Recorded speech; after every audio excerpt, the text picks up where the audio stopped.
এটা গোপনীয় সূত্ৰৰ যোগেদি গম পাইছোঁ যে অৱধ আছাম এক্সপ্ৰেছৰ যোগেদি গাঞ্জা লৈ যোৱা হৈছিল।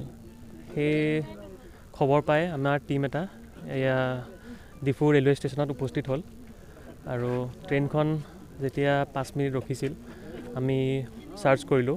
চাৰ্চ কৰি এগৰাকী মহিলা তেখেতৰ পজিশ্যনৰ পৰা আমি 30.5 কেজি ছাছপেক্টেড গাঞ্জা উদ্ধাৰ কৰিলোঁ। সেই বস্তুখিনি আমি চিজ কৰিছোঁ আৰু আমি যিহেতু কেছটো ৰেলৱে ভিতৰত হৈছে, ৰেল ষ্টেচনৰ ভিতৰত হৈছে, আমি GRP সেইখিনি হেণ্ডঅভাৰ কৰিম আৰু তদন্ত সেইমতে আগবাঢ়িব।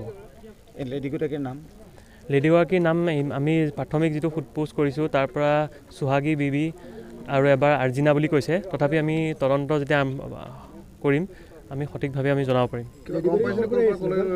হয়, মহিলাগৰাকী ডিমাপুৰত উঠিছিল ষ্টেচনত আৰু গুৱাহাটী যোৱাৰ কাৰণে আহিছিল।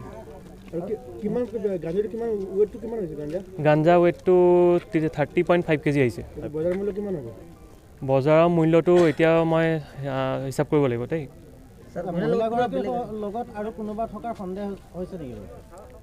মহিলাগৰাকী থাকিব পাৰে, হয়তো আমি তদন্ত কৰাৰ পিছত আমি গম পাম।